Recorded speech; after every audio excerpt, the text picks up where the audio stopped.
everybody, Jason Schneider here from perceptionacademy.com, and in this video I'm going to be answering a question that I got from one of my YouTube subscribers. It's really a great question, and I'm going to read it here from my phone. So the question is I have a negative, basically he's telling me that he has a negative body sensation. I'm assuming it's some part of a state, and it's probably linked with a negative memory, an image or a movie in his mind.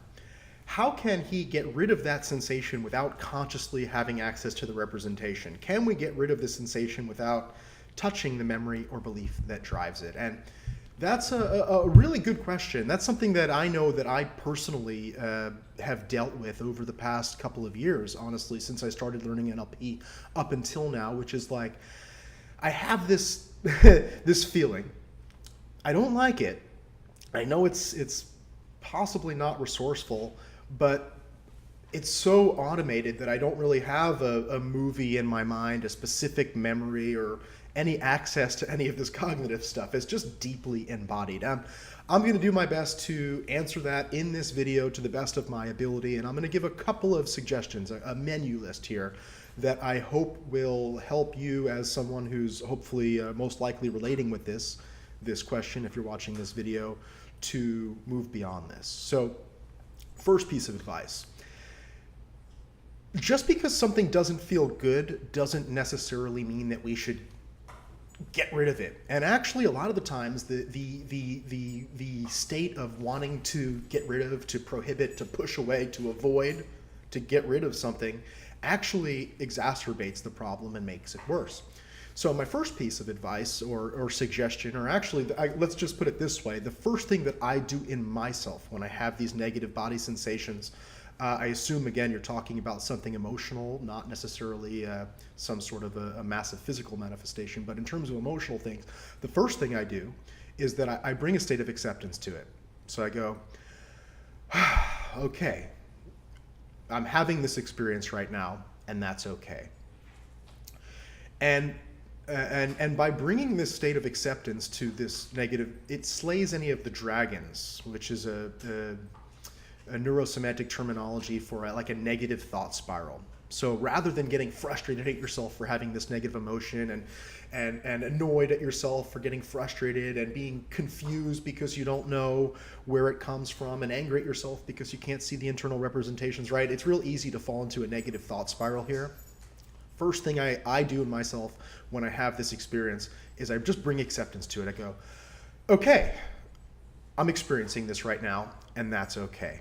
I give myself permission to experience that, and that's okay. And by bringing acceptance and permission to this, it does not mean that you like it, right?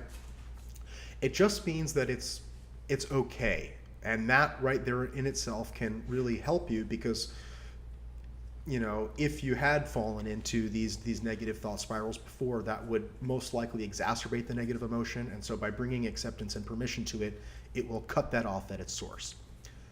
Second piece of a tip in this type of situation that I use with myself, give me a moment to think about this. Number two, another thing is to recognize is that, again, emotions are just information. So it's letting us know that something is off. If your baseline state is what you would typically think of as an unresourceful state, meaning that you go there sometimes and you don't know why, you don't know what it's from.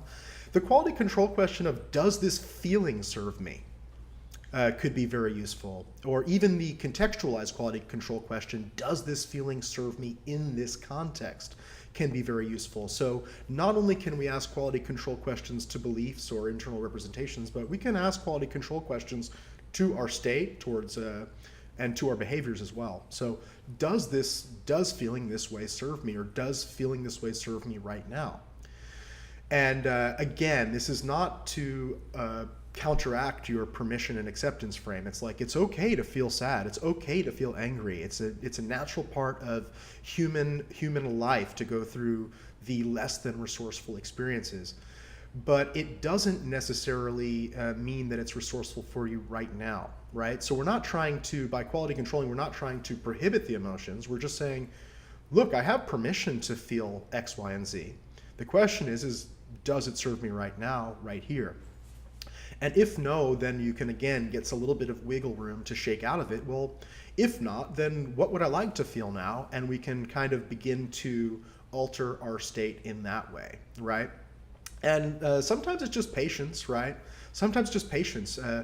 Also, sometimes when we get into these states, what can happen is that we prophecy, right? So we project it out into we feel like it's going to be forever. We're in this eternal now. And another way to minimize the state, number 3, is to kind of step back a little bit and go, this too shall pass, right? It's recognizing that this is not going to be forever, and even begin to kind of put on this scientist or anthropologist frame on and go, okay, well, if I study this, how long does this typically last? Is it something that lasts an hour? Is it something that lasts a day? Is it something that lasts a half an hour? Is it something that lasts 15 minutes? Is it 16 minutes or 3 minutes, right? Start to get an idea for your natural patterns in terms of time frame, and that can be also some useful information. Number 4, there's a pattern from neuro-semantics called the drop-down through technique. And that technique is specifically designed for this situation. So it's for situations where you have a negative body sensation and you can't quite attach it necessarily to any actual internal representation or any of the frames, and it just allows you to use a state of free falling to drop down through. I believe that this pattern is in the book Secrets of Personal Mastery by Dr. Michael Hall, and I will link to that in the bottom of this video. Number 4, exercise, man, or 5, whatever number it is, exercise, right? Exercise. I walk at least an hour a day. It's up since I've gotten Bella, my puppy here, but I find it very hard to feel bad after walking for about 20 minutes and getting my body moving. And that could be what it takes to shake that pattern, to break it, and just recognize that and even put on that scientist kind of mindset. If you start feeling that way, start taking a walk, getting some exercise or whatever, and actually measure how much time of exercise, how much time of walking, how much time of jogging does it take for this state to break. And if you continue to measure that, you might be able to cut that time frame down. So exercise, body work, massage, there's a lot of things that can be said for body work and physical stuff to kind of get out, stretching, to get these patterns out of our neurology. And the last thing I'll tell you is that everything is a pattern, everything is a process, and everything is always changing. So, while it may seem like it's forever, and it may seem like it's been there for a long time, that everything is always changing, and that I believe that the universe conspires to bring out your highest and best. At the very least, if you don't believe in the universe or any type of God or religion or anything like that, I believe at the very least that our unconscious, which makes up the majority of us, is conspiring to pull out our highest and best. And so just be open to the possibility that this will change, that this will shift in itself in due time naturally. And sometimes we go through negative phases in our life, and the solution is not necessarily to rip the butterfly out of the cocoon. It doesn't work that way, but to just relax into it and allow these healing processes to occur naturally. So this was very thorough. I hope that there was a lot of value in this for you, the person who asked this question, but also for a lot of other people who are watching this video and going through this circumstance. I know that this situation is something that I've dealt with a lot along my NLP and neurosemantic journey.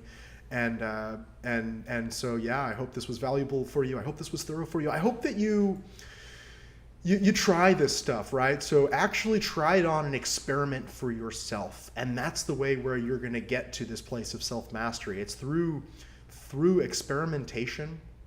And I can't say enough for this acceptance, right? And just because you accept something doesn't mean you like it, but accepting something just means that you can welcome it in and actually deal with the real issue rather than spiraling out. And so, if you enjoyed this video, please share this with somebody who you think can benefit from this video. If you have any questions or comments, just like this video was a response to a YouTube comment, definitely leave me a comment. I'll do my best to respond to you within the week. And I wish you higher levels of personal mastery and acceptance as you move out into the future. Stay tuned, and I'll see you in a future video.